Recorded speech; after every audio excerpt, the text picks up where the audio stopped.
Hey now, we are getting over, and I am the Silver King, Adam Silverstein, here to lead you through these hard times. Dada, with episode 736 of your favorite professional wrestling podcast. That's right, Getting Over is back once again, and it is Friday. So you know exactly what that means. We are here to talk all things NXT and AEW. A little bit of a different formatted show today compared to our normal Thursday episodes. Just being frank and honest with all of you, Silver King lost his voice Wednesday night watching my New York Knicks go up 2-0 on the Boston Celtics, winning both games in Boston. I am not a sports watcher who screams at the television. That is not what I do. I certainly don't do it for football. I don't do it for college basketball, soccer, anything else. There is something about watching my Knicks and the tight games that they play this year that just takes me to another level. And I thought I lost my voice Monday night. I told Vintage Chris Vanini, hey, we may not be able to do the show on Tuesday. Luckily, I was able to recover, but apparently doing that 2 days in a row, or 2 out of 3 days, I should say, it was a little bit too much for the King's old vocal cords right here. So we're feeling better, and we're in this chair. But in addition to talking NXT, and we're briefly going to hit on Evolve as well, we actually had an additional bonus episode of AEW to discuss because Collision this week aired live on Thursday. So we're going to be talking 6 hours of AEW along with your 2 hours of NXT and, of course, about 50 minutes of Evolve, which we'll do in 90 seconds. That'll go really quick as usual here on the Getting Over Wrestling podcast. So off the top, let's get into the show with a reminder that this program is all about Defy. Head over to Apple Podcasts and Spotify. Leave a 5-star rating, especially on Spotify. We would appreciate that. On Apple, leave a 5-star written review. If you do, we'll read it live right here on the show. Don't forget to subscribe to us on YouTube at Getting Overcast. Follow us on social media at Getting Overcast on Twitter, at Getting Over on Blue Sky for episode drops, news, analysis, highlights, all of that good stuff. Please also remember, I happen to love the number 5. Hope you do as well. $5 a month, $50 for the entire year. You can become an official Getting Overhead. Just visit buymeacoffee.com/gettingover. Sign up. You'll get bonus audio, the fastest 5 minutes in professional wrestling, instant reactions to every major show, and exclusive news analysis posts every single week. Again, that is buymeacoffee.com/gettingover. We're not going to waste any further time off the top. We're going to get into everything that happened across both brands this week. I did want to start with comments made in an interview by Will Ospreay. He spoke with the Daily Star, I believe a United Kingdom paper outlet, whatever the case might be. And he was interviewed about a bunch of topics. And one of them was WWE versus AEW, which he somehow always seems to be asked about. And this is what he said among his answers. Quote, "For me, there is always this little bit of a rivalry where I'll be like, yeah, you guys are the biggest. You guys draw the bigger houses. You guys got the bigger deals. But the moment the bell rings, I think we're better than all of them. On my worst day, I'm better than a lot of the guys in ring. In ring. Promo, you guys have a bunch of guys. Punk is sick. Roman Reigns is sick. There are still things I need to catch up on. In ring, I generally, don't think there is anyone from that side that matches any of our guys." Now, I want to address this just from 2 points, and we're going to make this super brief, I promise. On one hand, I love how much he is sticking up for AEW. And it's not even sticking up in the face of adversity. He's just saying, I respect where I work and the people I work with, and I believe we're the best. And that is exactly what he should be saying. And it's exactly what you want a teammate to say. I compare this to when Tyreek Hill got traded to the Miami Dolphins. And after his first season, he was asked, hey, who's the better quarterback, Tua Tagovailoa or Patrick Mahomes? And he goes, Tua is the best quarterback I've ever played with. That's false. I love Tua. I'm a Dolphins fan. Okay, I think he's great. I think he's underrated in this league. Patrick Mahomes has won multiple Super Bowls. He's arguably the best quarterback in the league. He's potentially one of the greatest quarterbacks of all time, or will be by the time his career is over. He's not better than Tua. But Tyreek Hill said his teammate is the best he's ever played with, and he's played with both of them. So that's extremely nice to say. And therefore, on that standpoint, I love that Ospreay's like, we have the best wrestling. And of course, it's a tagline, which I dislike, but that's cool. Where I have a problem with this, though, is saying all. We're better than all of them. It's just false. I mean, it's false, and it's unnecessarily false because he's wrestled these guys and he knows they're great. Okay. WWE, you may say that AEW has better wrestlers in-ring talent performers bell to bell than WWE on a whole. And I'm not even going to argue that because I think it's probably true. Between, obviously, Ospreay and Kyle Fletcher and Kenny Omega and Ricochet and Swerve Strickland. I mean, we can go on. The women, there's so many talented women over there right now. They've done a great job rebuilding that roster. But you cannot look at the WWE roster and say we to a person are better than they are. It's false. Not when you have Gunther and Ilya Dragunov and Seth Rollins and Io Sky and Bianca Belair and Rhea Ripley and Roman Reigns, who is a great bell-to-bell wrestler. Okay, just because he doesn't do flips and sky twisters and shit doesn't mean he's not great bell-to-bell. They're all-timers in the WWE roster. There's a couple all-timers in the AEW roster. Kazuchika Okada as well, I forgot to mention. So I love sticking up for your organization. You should do that. You don't have to be immensely over the top and disrespectful about it. And I ultimately felt that by saying all of us are better than all of them, that is just unnecessarily disrespectful. He said other stuff in that interview that was praising of WWE, including some stuff there that they're great on promos, but it's like, I mean, that's kind of a backhanded compliment. Oh, we're great about wrestling, but they just do promos. They can just talk. You know what I mean? So how do you kind of compartmentalize one from the other? I just wanted to mention that off the top. It was a major story this week. I'm not going to talk about the other story that happened. Ricochet and Javon Evans going back and forth on Twitter. That was just ridiculous. Really both ways. Ricochet kind of starting it to a degree, and then Javon continuing it, and then Ricochet continuing it, and Javon shooting back. What I tweeted is what I feel. You can't be 36 with a 21-year-old op. It just doesn't work out. You get slaughtered. You can't mess with these 21-year-olds. These millennials these days, they just go for the throat. And I've learned that. And I, not from experience, thankfully, because I'm not an idiot, but hopefully Ricochet and others have learned that as well. All right, so let's wrap up with that and get into our breakdowns of NXT Briefly Evolve and then AEW for the week. We're going to start with NXT as always. There are timestamps in the episode description, so if you don't watch or care about one brand or the other, you can jump around. As always, I hope you listen to the entire show. Joe Hendry and Hank and Tank fought Dark State. This opened the show. We learned that Trick Williams attacked Hendry on TNA's Impact taping, I think last Thursday. I'll reiterate for the purposes of this show, I have no way to watch TNA. I have YouTube TV and Fubo, and TNA has been unwilling to help me watch outside of those, unlike A&E, which has actually helped me watch LFG show, which I appreciate. Hank and Tank, they did the turn with Hendry before the bell and then again early in the match after a near miscommunication. Saquon Sugars was the odd man out, but interfered as he could. Hank and Tank got taken out ringside with Hendry ready to finish Cutler James. Williams came out with those two brawling to the back, leaving the champions alone with Hank eating a toss powerbomb for the heel victory. This was solid enough, expected finish. It was briefly confusing as Hendry seemed to be legal, but I guess he was not. I continue to be into the Dark State concept. They've done well in the ring together, but just having them wrestle matches and doing those short social media promos, it's not how the faction's going to get over. There needs to be some type of inflection point where they do something or contribute to something that's momentous and it straps a rocket to them. Consider how Braun Breaker murked Roman Reigns and CM Punk in the same night on Raw. That is what helped establish not only Braun individually, but the triumvirate of Seth Rollins and Paul Heyman. Dark State needs something like that. It was during this match, by the way, that I finally figured out Cutler James. As of right now, he comes across like Dark State's accountant. Like the only way he's going to work as a legitimate member of this group is if they go in one of two directions with him: comedy or psychosis. In other words, he needs to be like Cheddar Bob from 8 Mile or like Rafi from The League.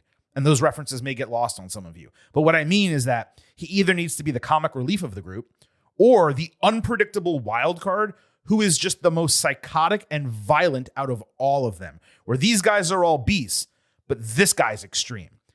You have to go one way or the other because otherwise he is clearly the fourth of the four and he's completely lost among them. He has no personality. He's dry as a towel. It just doesn't work. So that's my take. There were 2 pre-Battle Royal side plots on the show. First, Charlie Dempsey gave NQCC a pep talk saying it was every man for himself, but the entire goal was to bring the NXT title back to the faction. Miles Bourne bought in, presumed that there would be some shenanigans in the match that put them at odds coming out of it. That was my thought.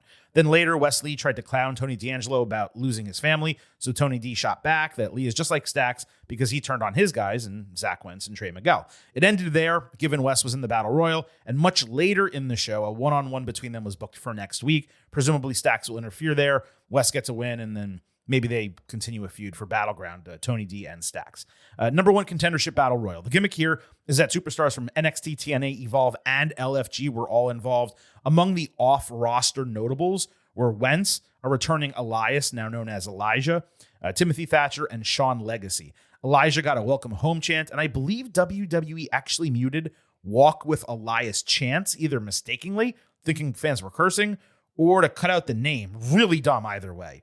The only real notable contenders here were Trick, Javon Evans, and Ethan Page. Everyone else was either mid or worse. Yoshiki Inamura tried to eliminate Ridge Holland, accidentally pounced Josh Briggs off the ropes. I figured that was going to set up an exit match for next week. Williams eliminated Yoshi and Holland, who returned in this match. Hendry then appeared, which allowed Elijah to eliminate a distracted Trick, only to get thrown out himself by Sean Spears. The final five were Legacy, Evans, Page, Bourne, and Spears.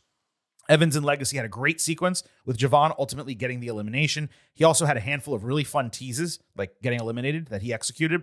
Bourne landed a string of power slams, but ate a springboard cutter from Evans as the heels dodged, then eliminated Javon, with Bourne ultimately eliminating both of them simultaneously, both heels, to become the shocking number one contender for Oba Femi.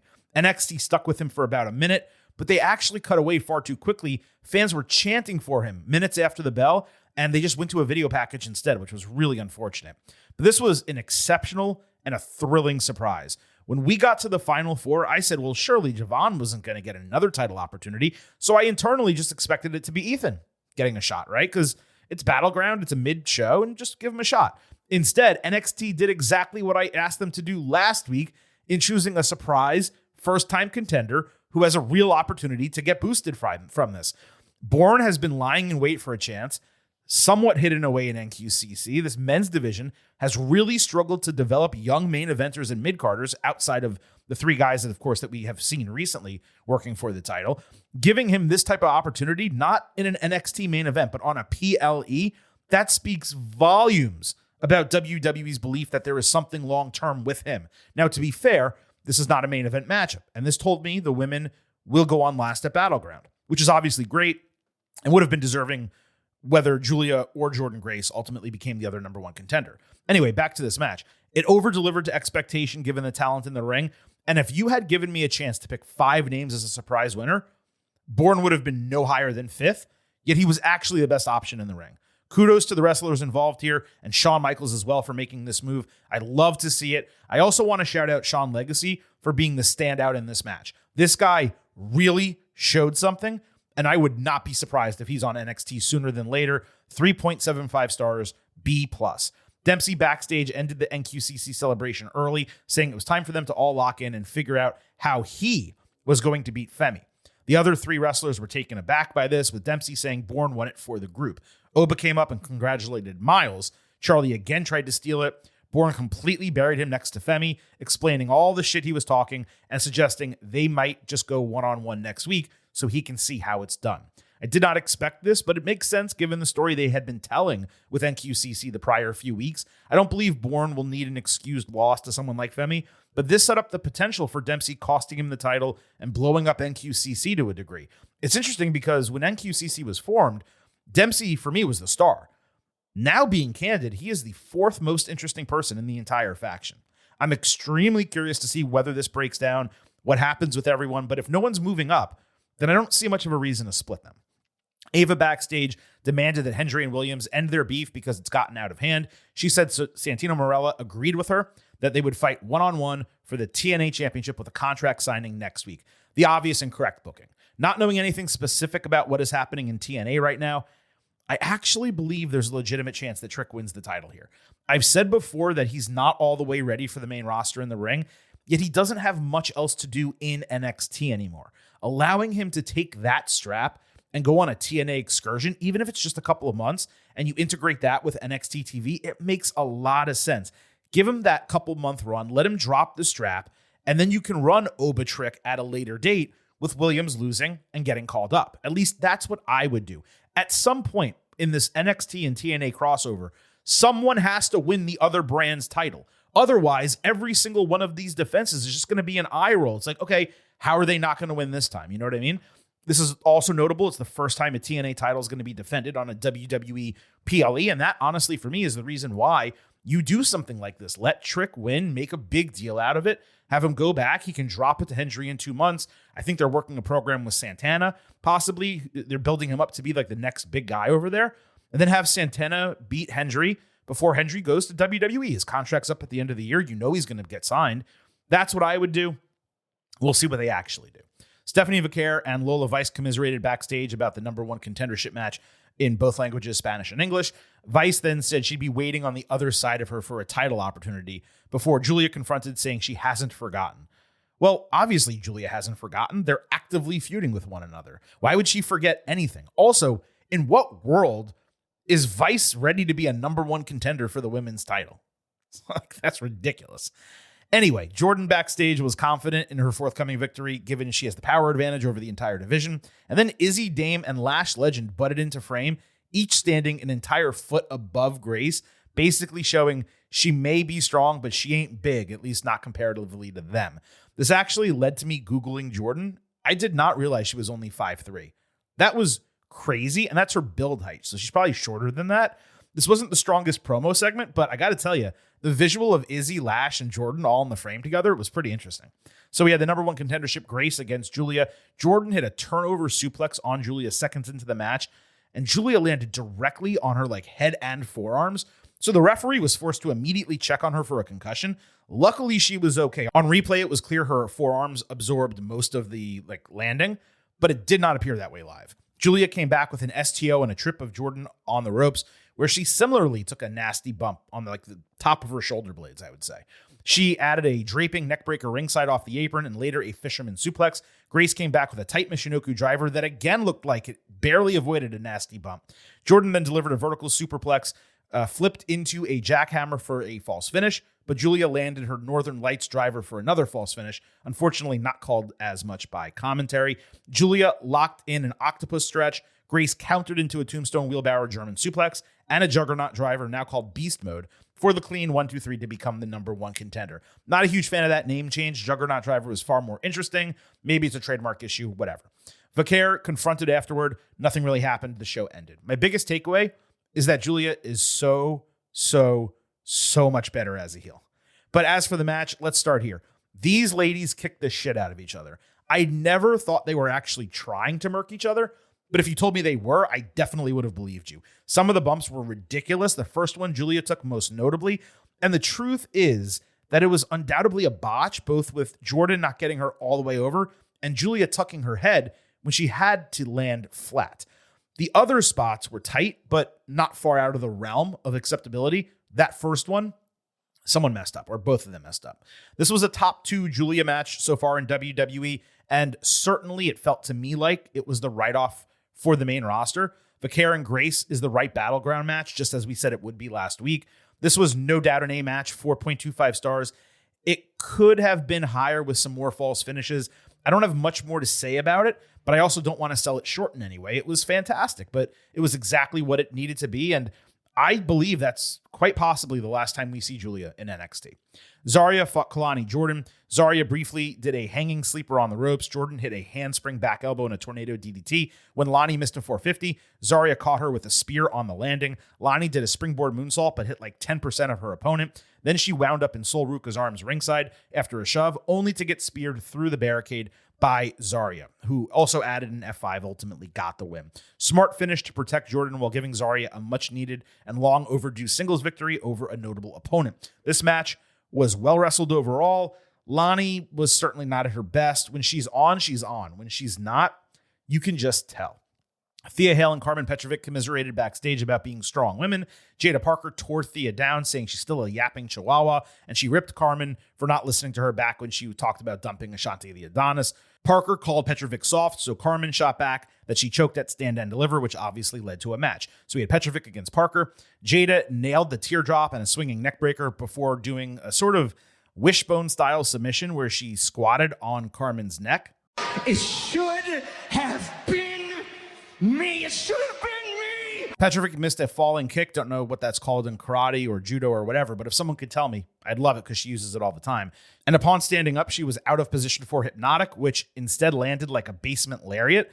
Jada attacked after the bell, so Thea saved her, but ate Hypnotic through the ropes. Petrovic left something to be desired in the ring here. It was really not one of her best matches. This was a paradigm of how to create a simple, non-titled 2-week storyline for women, though, something WWE is simply unable to do on a regular basis across Raw and SmackDown. Out the Mud got a return promo package saying they were impressed with how the tag team division has developed, but they're going to take the titles for themselves. It was short and relatively solid. Could definitely see them going over Hank and Tank if they have improved in ring, though one of them has been out with an injury recently.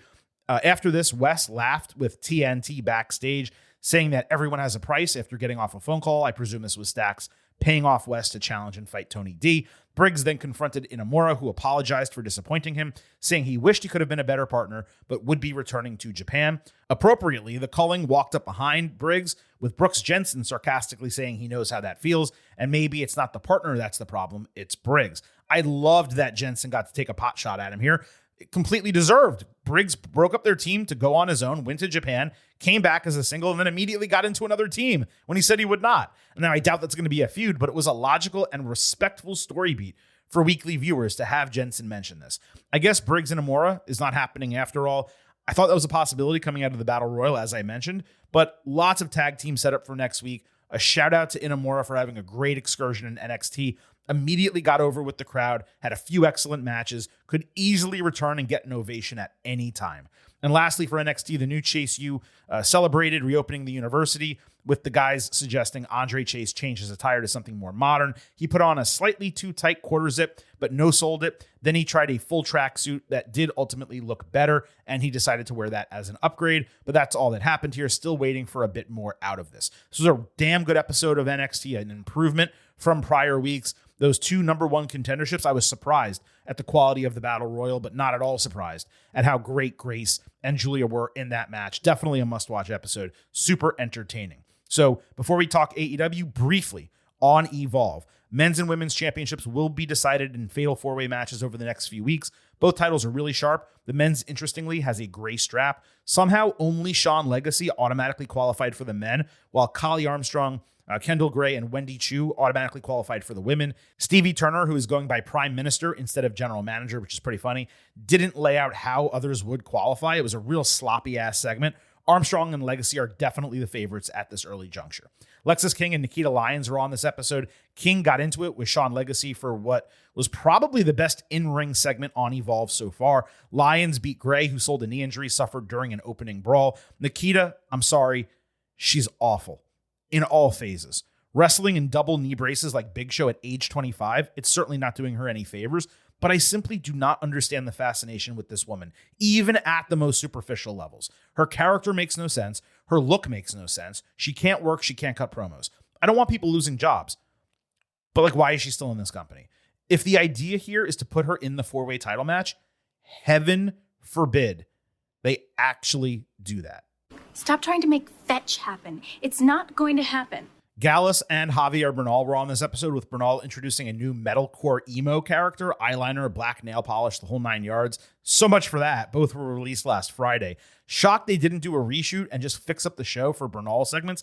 It's easy enough to just shoot a promo and do a match with a different person and just have the show on, but they decided not to do it. And lastly, I just wanted to say that Vanity Project, it's really smart and it's totally working as a heel stable. I'm sure it won't last too long, but I'd love to see them as an entire faction on NXT one day. So with that, let's talk AEW. 10 of 19 matches were storyline relevant over the 6 hours that we're going to cover today. What was most impressive is that Collision from this Thursday had 5 of 7 matches legitimately built through story. I cannot remember the last time a Collision was as relevant as this Thursday's Collision, but what that also meant was that in the other 4 hours that we're going to talk about, only 5 of 12 matches were relevant, below 50%. This is still an area where AEW needs to improve, but for Beach Break next week, it seems like they're nicely on track for everything to be relevant and built, which it should be for a couple special shows. Regardless, they got to get better week to week on TV. Dynamite changed up its opening theme. AEW is now using Sum 41's You Wanted War, which has the vibes of the 2000s Raw theme To Be Loved, just with less energy to it. The 2 standard Dynamite themes this show has had in its history were both great. For me, this is a clear downgrade comparatively. At least it's a newer song, but it's also 2 years old, and Is Sum 41 even popular in 2025? Like, I can't tell you that. Also interesting about Dynamite is that only one match was wrestled through the first 53 minutes of the show. I find that curious because some AEW fans now are talking about, oh, they're back to basics, they're restoring the feeling, yet the Wednesday shows contain less wrestling than they did in the past. So I don't know if they realize that. All right, let's talk about everything that happened, and we're going to do it based on storyline, not show. On Dynamite, Hangman Page opened thanking fans for cheering him despite the stuff he's done recently. He said he didn't get closure murking Swerve Strickland, and while he wouldn't forgive or forget him, he would put it in the past. Owen, final opponent Will Ospreay, interrupted, and they just stood there silent without intention of talking. The idea was to get like the crowd swelling with chants, but after a brief holy shit, it died down immensely. Ospreay put over Page, leading the Dark Order and winning the title. He said he was glad Hangman found his smile, but wouldn't let Page go through him to take the title because he's been doing all the PR work and wrestling good matches on TV. It's very confusing. Ospreay said it's all about his ascension, not Hangman's redemption, and they went face-to-face when Don Callis' family showed up. Don got solid heat as usual. Callis said Ospreay is stupid and Page is mentally unstable. Will challenged 2-on-2, and it got tense between them when Ospreay grabbed Hangman's jacket at the end to prevent him from going after the family. This was an interesting segment because 50% of it was great and 50% of it was meh. Ospreay's planned line about ascension versus redemption, that was a perfect way to frame their match. But it was quite odd that they were more focused on each other and their past and history than actually winning the AEW championship, which is the entire reason for the tournament and the entire reason they're actually fighting. It felt like the segment was more about trying to create a moment than tell a story. And Callis' family walking out with Rocky Romero and Trent Beretta in tow was kind of hysterical to me as a viewer. Tag match was expected, and as long as the opponents were right, this is what I was thinking at the time, it'll be great. This is also just the start of their head-to-head build. There's a couple more weeks, so I'm sure between Ospreay and Hangman it will get better. Because the opponents are going to be Konosuke Takeshita and Josh Alexander, then that tag team match is going to be an absolute banger. Excited for that. On Collision last week, the Crew got a promo package that was supposed to make them look cool. Leo Rush spent the entire time talking about Top Flight, but the point was that they were done with Top Flight. No goals, no ambitions. It was just a total waste of time. On Dynamite, Hurt Syndicate hit the ring with MVP wondering if AEW is where the best wrestle, why aren't there great tag teams challenging them for the titles?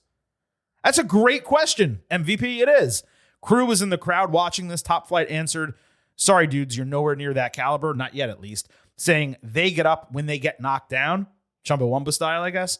Then they suggested that them beating Hurt Syndicate would be a miracle. Way to tear yourself down. We want to challenge you. We know we're not at your level, and beating you would be a miracle. No, you have confidence in yourself. Anyway, MJF in a white beater and suit pants with his hands taped attacked them from behind. In other words, he hurt people.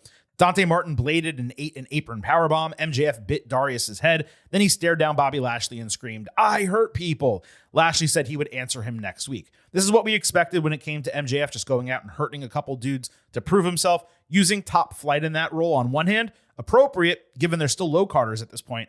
On the other, I'm not going to use the term buried, but it made them look like absolute shit. I found it interesting the Hurt Syndicate went out there and said there's no great tag teams because, yeah, truth hurts, right? Obviously, people will say, well, if they have the Young Bucks and FTR and Paragon, but none of them are in the title picture right now. And while they're talented in the ring, in 2025, are any of those three teams I just named actually compelling? I would say no. Putting the titles on Hurt Syndicate quickly, it was 100% the right call. Not running actual storylines with legitimate challengers to boost their profile has been a massive failure on the part of Tony Khan. This happens so often in AEW with basically every title outside of the two main ones, the International and the TBS strap. I'd point the arrow here down a little bit compared to last week, but it was still one of the better segments on the entire show. Ospreay was later mid-interview backstage when MJF interrupted, saying he wanted Will to win the AEW title. That way he could get another easy dub and beat him for it. Ospreay rightly asked why MJF wasn't in the Owen in the first place, suggesting he was scared. It ended with another tight face-to-face. Ospreay unfortunately rushed through his key part of this segment. The dude really needs to learn how to slow down his promos. But the intensity was great. MJF cooked him with a couple great lines, just mostly about him being dumb as rocks. AEW is doing a really solid job integrating MJF with Hangman and Ospreay while he's involved in a storyline that doesn't involve either of them. It's really Interesting for a long-term plan for the AEW title once Jon Moxley ultimately drops it. You have Ospreay, Hangman, MJF, presumably Darby Allin coming back, all those guys around it, and Swerve as well. So they're doing a really good job establishing this main event scene.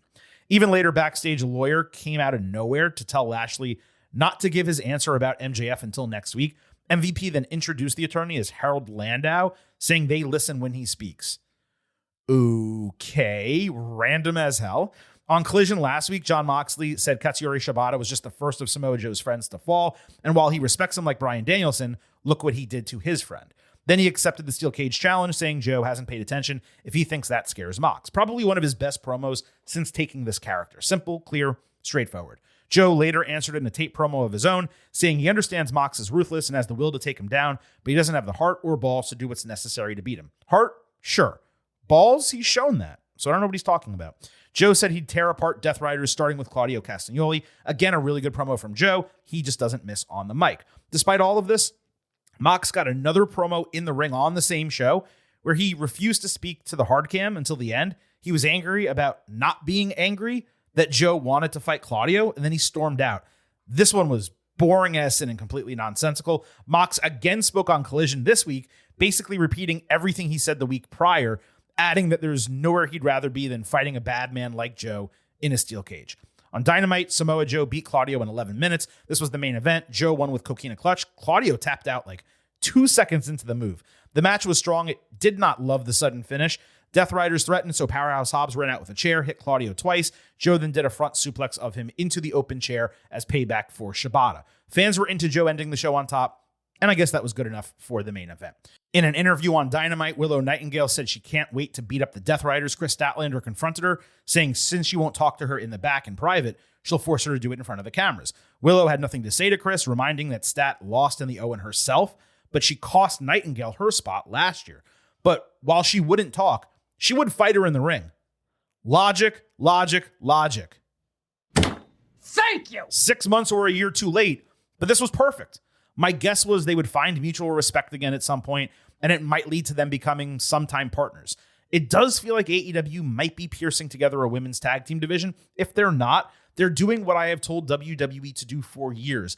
Develop legitimate on-screen female friendships that allow women to fight as tag teams logically or singles wrestlers, which is their primary goal, to win those individual titles. It does seem like AEW is at least pairing up women, whether it's for an actual tag team division or not. Doesn't really matter. It's effective in getting more people on television and creating relationships so you can have tag team matches that make sense. On Collision, Stat beat Willow in what was easily, for me, the match of the night until the finish. Tons of well-executed counters. Willow hit Death Valley Driver. Stat delivered a scissor kick, came back with a huge superplex. Nightingale hit a discus lariat to prevent the same, and then hit Dr. Bomb, but Stat rolled outside on the landing. Wheeler Yuta distracted the referee as Marina Shafir briefly choked Willow with a chain. That allowed Stat to capitalize with Thursday Night Fever for the win. Well, that was a great matchup, but the ending sucked. The finish sucked because it ruined a great match, but it was obviously sensible within storyline. The only part that bothered me was that Stat, who's apologetic toward Willow and is trying to make amends with her, she didn't even give a second thought as to why someone who just hit her with a finisher was hanging in the ropes nearly choked out. There should have at least been like her pausing, taking consideration of like, oh, what do I do now? Something clearly happened, but I want to win the match. Like, we should have seen that, but we didn't get that. 3.75 stars, B+. This was on its way to an A grade if it was allowed to actually conclude. On Collision last week, Sammy Guevara beat AR Fox, Knight, and Roosh, Kevin Knight that is, and Roosh in a random four-way match for $100,000. He naturally pinned Fox after the others fought to the back. Guevara pointed at Adam Cole, the TNT champion, who was on commentary.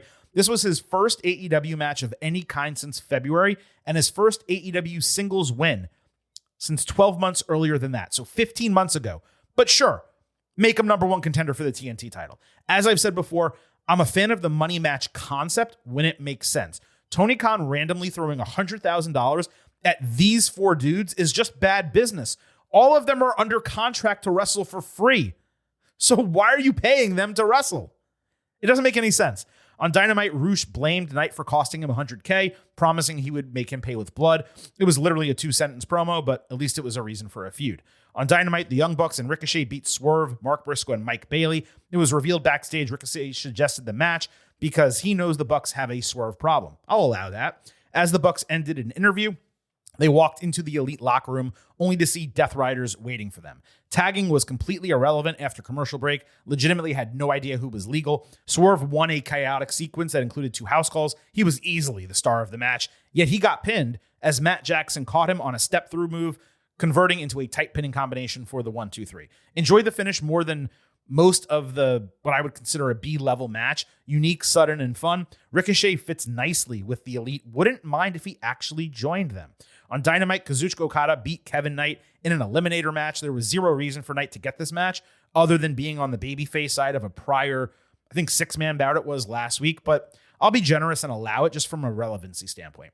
Okada said bitch again backstage. I maintain if WWE took an Asian wrestler and this was the person's entire character, they would get absolutely raked over the coals for it. Rush attacked Knight before the bell, straight laying him out. Bailey battled Jalistico and saved his friend, who decided to wrestle anyway. Credit to AEW for working hard to create positive fan sentiment for Knight. They've done a great job featuring and positioning him since he signed. This felt like a little bit too much for him to go 10 minutes with Okada, of all people, after being completely laid out. Tony Schiavone told us people were standing for the match. The camera showed that was literally not a single person standing. Okada hit 2 bonus rainmakers after the bell before Speedball saved again. So I presume that will be another eliminator since everyone is getting them now. On Collision this week, Speedball beat Jalistico in an exciting athletic match, as one would expect. Rush came out after and pointed at him. At least this all happened on the B show. Ricochet on Collision this week beat Angelico. There was less than zero reason for this match. Like zero. Dude hadn't wrestled in AEW since September, and when has he ever done anything, right? Speaking of random, Zach Gowen was in the crowd. The one-legged guy who, wears a prosthetic, who got killed by Brock Lesnar 20 years ago in WWE. Yeah, that guy in the crowd. And Angelico smacked Ricochet's bald head a bunch. Ricochet has been much better on the mic recently, but he cut a extremely rough, cheap heat promo after this match. Yeah, all your sports teams, they're all failures. Literally did the sports team shit. Ricochet then talked down to Gowen in front of his kids, easily beat up some security who tried to stop him, even tried to cut some dude's hair with his golden scissors, but they aren't shears, so it didn't actually work. They should have tested that first. Gowen stole the scissors. He got into the ring, stole the scissors. So Ricochet kicked out his good knee, hit Spirit Gun, and then pulled off his prosthetic leg, carrying it out of the ring like a trophy. Now, that was not cheap. That's good ass heat right there. Now, I'd have just left this. He took the leg. He's an asshole. He's getting booed. Everyone hates him. But apparently, they're going to have a match next week. Now, I presume a babyface helps Gowen get redemption with a shocking win over Ricochet, and that starts a feud between whatever babyface that is and Ricochet. But I do wonder about the decision to use TV time on this, especially on a show competing against NBA playoffs, and you're building to a couple major shows as well. Beyond that, I can't shake the idea that this was somehow conjured from Montez Ford using a fan's prosthetic leg in the TLC match. Otherwise, this is the most ridiculous coincidence ever to have WWE and AEW both do stuff involving a prosthetic leg in a wrestling match in just a span of a few weeks. So I have to believe it's like a response to that in some way, if not crazy coincidence. The other thing I'm going to say is, look, we dislike Logan Paul as a person on this podcast, and we have questions about him as a performer. He's certainly not living up to the expected hype. But why is it a problem for him to take a match from someone and no one cares about Zach Gowen taking a match from someone on a special edition of AEW Dynamite? It's not analogous exactly, but it's also not completely different. Like, Ricochet could be wrestling someone else on the AEW roster, and instead he's wrestling someone who's not even a part of the roster. At least Logan Paul is part of the WWE roster. I'm just saying. Maybe it's closer to the Pat McAfee concept than it is this one. On Collision last week, Toni Storm beat Lady Frost in a 5-minute eliminator match. Commentary told us Frost earned this match by having an 8-3 match streak in Mexico. That didn't get her a chance against the TBS champion. It got her a chance against the main women's champion. This despite entering 0-18 in AEW without a TV match since August 2024. Another eliminator that she lost to Mariah May. The idea here is that Toni's going to keep wrestling eliminator matches until she presumably tires herself out and loses one, which would then create a number one contender. Frankly, it's ridiculously poor booking when you have an entire division of talented women. You could literally blindfold yourself, pick one, like finding a spot on a globe, and just decide to boost them into a number one contendership through an actual storyline as opposed to this. Toni called herself a whore, slut, tramp, and wide load after the bell. She said everyone comes for her and she comes for everybody. And then she literally ran outside to scream into the night, "I'm here and I'm queer," which was the best part, both visually, like her screaming into the night, that was cool. And that type of representation is great. On Collision last week, Megan Bayne beat Harley Cameron in 9 minutes. Hugely positive that Bayne got a real opponent after all those absurd squashes. Kind of ridiculous that Cameron took her as deep as Thunder Rosa and Chris Statlander, 2 former champions. Also, no real reason for the match happening. Anna Jay used a 2x4 that was already in the ring somehow as a way to save Harley after she took a second Fate's Descent. So that match will at least have build when it happens. On Dynamite, in a pre-match promo, Anna twice referred to her fat ass. Harley said that they had TNA, tenacity, and aggression. Then Anna said, well, we also have tits and ass. These are 2 beautiful women. Nothing they said was false.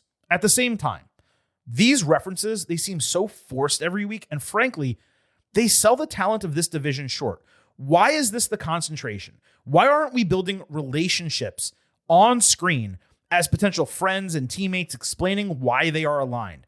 Even if it was because they both want to be influencers who collab and shake their stuff on camera, at least create something more for us to sink our teeth into, as opposed to, hey, look at our tits and ass. Being that superficial, it's not only unfortunate, it's straight up lazy. If that's all you can say on a promo, that's lazy, and you got to be better than that. And we know Anna sucks on promos. She's so robotic. Harley is way better than that. On Dynamite, Storm beat Jay, Thunder Rosa, and Penelope Ford in an 11-minute eliminator match. Rosa and Ford both did top rope moves outside. Fans chanted Thunder Tits when Rosa and Storm teamed up, kind of speaking to what we're talking about. Bayne walked right into the middle of the match as it was going on, and it was inherently a no DQ, so that's okay. She laid out the faces. She had a sit-down powerbomb on Ford. Harley then attacked and drove Megan into the back with a lead pipe. Toni broke a hold, booting Penelope in her crotch and submitting her with a cross-face chicken wing. I love that submission for Toni Storm. Genius. Totally fits with the character. Opening and finishing of the match, rock solid. It would have gotten a full B if not for the extended Bayne interference. I would like to see Anna beat Penelope one-on-one before doing a tag team feud between them that I presume the heels will win. On Collision, Toni opened the show saying so many men in the arena had taken a shot at her. She feels like Abraham Lincoln. Get it? Then she made puns about losing her virginity, becoming a tramp, taking multiples at a time, inserting random objects, and having perverts watching her. But she was born to do it. And she wasn't talking about her sexuality, but defending the AEW title. Then she said, spit on it and sit on it. This is really the entire gimmick now. It used to be layered and intriguing. Now it's turned into, what innuendos can Toni come up with this week? I'm glad many of you love it. I think it's immensely one note. And again, I think it's just selling the talent of this division short. On Collision, there was a 4-way tape promo between Megan and Penelope, Anna and Harley. And I shit you not, this is how it went. Bayne and Ford each individually referenced to Jay's fat ass. Cameron said Bayne's back was blown out from her pipe. And then she smacked Anna's ass. That was the promo segment.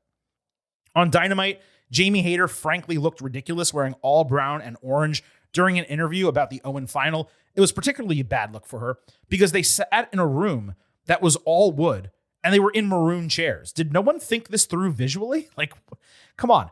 She said Mercedes Moné is the antithesis of Owen Hart and laughed at the insinuation they were alike. Hayter said she would prove Moné is not untouchable and is making a mistake looking past her. Mercedes from behind grabbed a handful of hair and they battled onto the stage where Moné ducked Haterade and ran away. When Jamie celebrated like a dumb babyface, Mercedes attacked from behind, locking in Statement Maker, presumably going after Jamie's previously injured back. Despite my criticism of the visuals, Hayter was confident she delivered her interview perfectly well. The attack seemed silly at first. It wound up being straight nails. Moné was aggressive and as violent as we've ever seen her in AEW. This feud is developing nicely. I remain curious on how it's going to transpire. You would assume Mercedes wins given her and Toni is the biggest possible match for All In, but Hayter and Storm would be great in ring, leaving Moné open to having another significant women's match on the card. So we will see what happens. But this is an example of doing a great women's segment without talking about tits and ass and making sexual innuendos literally the entire time. On Collision last week, FTR won a 2 of 3 falls match over Paragon. The faces got the first point after 5 minutes. FTR got the second. Around 17 minutes, dodging Kyle O'Reilly running at them, hitting Roderick Strong with Shatter Machine. Paragon seemed to win with high-low. The bell even rang, but Stokely Hathaway got Dax Harwood's foot on the bottom rope, and the referee waved it off. FTR was able to capitalize on the confusion with Shatter Machine for the win. It was cheap, but it was creative for the heels, and it was a kind of interesting finish to the match. Adam Cole was on commentary the whole time, which is why he was not ringside, but given they're a group and FTR had the numbers advantage, in kayfabe, he probably should have prioritized his friends. Easily the best match of the show, 3.75 stars, B+. Daniel Garcia came out after the bell with a crowbar, despite none of them going after Paragon post-match. Garcia said he couldn't hit them with the crowbar because they had been there for him previously, but he is willing to beat them up and get the answers he needs for why they turned heel. I mean, they could all just go backstage and talk it out like men do, but okay. It's crazy to see the level of Garcia where it was and where he's fallen off since the push against MJF. Hopefully this is the end of FTR and Paragon, unless Garcia turns heel and joins FTR, which he absolutely should, because then you have a six-man situation that would make a lot of sense. On Collision last week, Garcia beat Max Caster in a 5-minute open challenge that lasted 1 minute. Anthony Bowens then cut a promo backstage about being a 5-tool player. Blake Christian interrupted, wanting a rematch, and Lee Johnson said he's 150% better than Bowens. He said 5-tool player twice more, but I gotta tell you, the worst part of this new gimmick is the mollywop shit. I actually like Bowens. I love the pride of professional wrestling part of the gimmick. That's awesome. It's getting completely lost in what I would call a Vince-style gimmick overlay.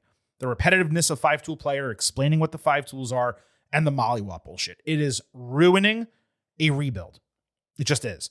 On Collision, Bowens beat Johnson in a few minutes. A 5-tool player, this ripped and athletic, doing a wind-up punch as a finisher. It's ridiculous. Billy Gunn threw Christian out of the ring afterward. Bowens said his only line again, and they scissored, which I guess that's back. When Bowens surprised with the refresh-looking gimmick, I was optimistic for this guy. Everything since has been crazy disappointing. They did not build on the momentum at all. On Dynamite, FTR confronted Tony Schiavone on commentary, with Stokely Hathaway cutting a promo on him for talking shit and ultimately shoving him into his chair. Then Cash Wheeler challenged Garcia for turning his back on a couple guys who saw themselves as father figures to him. Then they half-threatened Nigel McGuinness for Thursday. Babyface move across the board as far as I'm concerned. The compliment I can give here is the visual of commentary and wrestlers both in the crowd was an A+.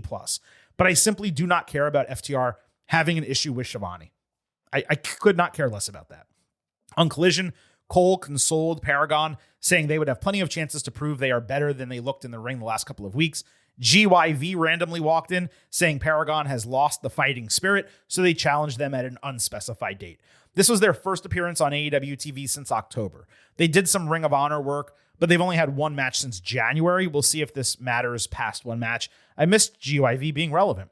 On Collision, Garcia fought Harwood. Still don't understand why Garcia is basically wearing Hulk Hogan colors. Dax bladed. There was obvious cash interference with Daddy Magic eventually coming to Danny's aid. Dax pulled off a turnbuckle pad with Garcia being thrown into it before taking a slingshot Liger bomb for a false finish, by the way. Exposed turnbuckle to the head for a mid-carder. Immediate finisher afterwards. False finish. Garcia did a superplex. Then he maintained the neck hold like you would for Three Amigos, but he did 3 superplexes. The second one was smooth as butter. The third, they unfortunately broke it, but the sequence was a fun remix on the standard. Schiavone oversold it as usual. They brawled over to commentary where Harwood antagonized Nigel McGuinness, who got shoved after insulting them for being bald. Stoke distracted, so Dax hit a low blow. Nigel then attacked him in the ring, teaming with Garcia and Magic to take out the heels. No bell rang, no DQ announcement, no match finish. It's like they saw WWE do that and yeah, that's a great idea. So dumb. I hate when WWE does it. I don't remember AEW ever doing it, but they did it here. The crowd was way into this match, and they were way into Nigel's involvement, so all that was positive. Nigel working with Garcia on Tony's behalf. It makes sense given the story they're telling. Still hoping Garcia turns heel after all of this, but at this point, I doubt it. 4 stars A-, but I'll tell you, it was actually rolling hotter than that. On Collision last week, Brody King and Josh Alexander wrestled to a 15-minute time limit draw. There were 7 matches on this show. This was the second of 2 that had at least minimal reason for happening. Also second best on the show.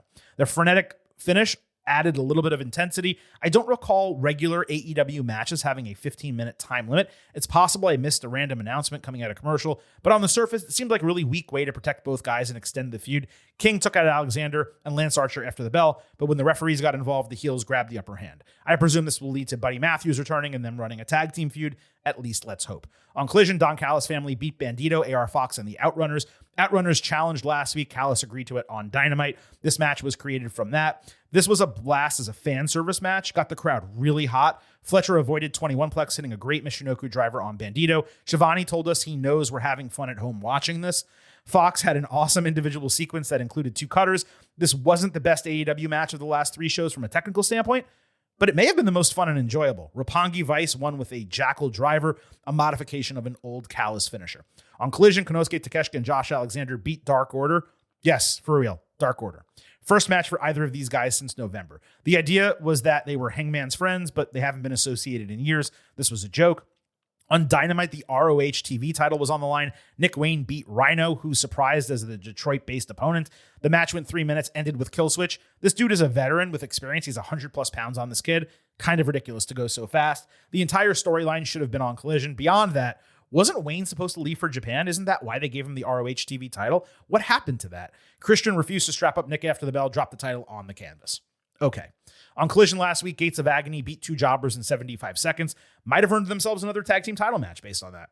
Cruz showed up after the bell taunting them. Then Big Bill and Brian Keith challenged them to a fight in the parking lot. These are 3 heel teams, mind you. This was an incredibly nice underground parking for such a small arena. I actually couldn't get over that. I was watching this segment.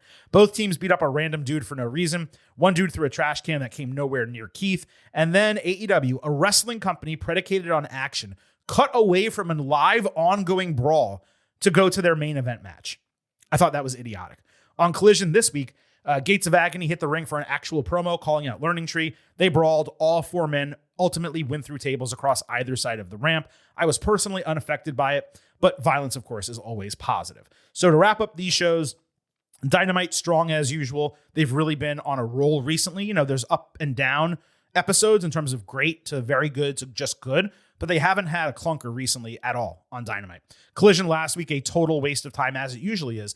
Collision this week, slightly less of a waste of time because they were storyline development and matches that I actually cared about, even if I wasn't completely into all the wrestlers. So an improvement in that regard. Beach Break is coming up, and we'll see if they can continue this momentum going into Double or Nothing, and of course, All in Texas. Silver King has some stuff to do today, so we're quickly wrapping up this edition of the Getting Over Wrestling podcast.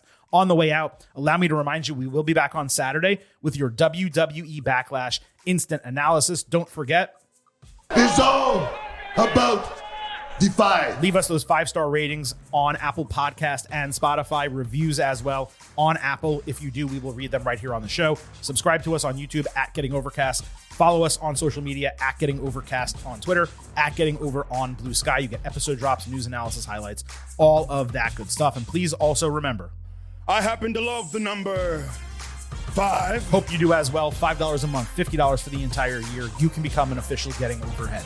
Just visit buymeacoffee.com/gettingover. Sign up. You'll get bonus audio, the fastest 5 minutes in professional wrestling, instant reactions to every major show, exclusive news analysis every week. Again, that is buymeacoffee.com/gettingover. Thank you all for listening to this edition of the Getting Over Wrestling podcast. Again, we will be back on Saturday with your WWE Backlash instant analysis. But this is the Silver King signing off and leaving you with just 3 final words. Bye for now.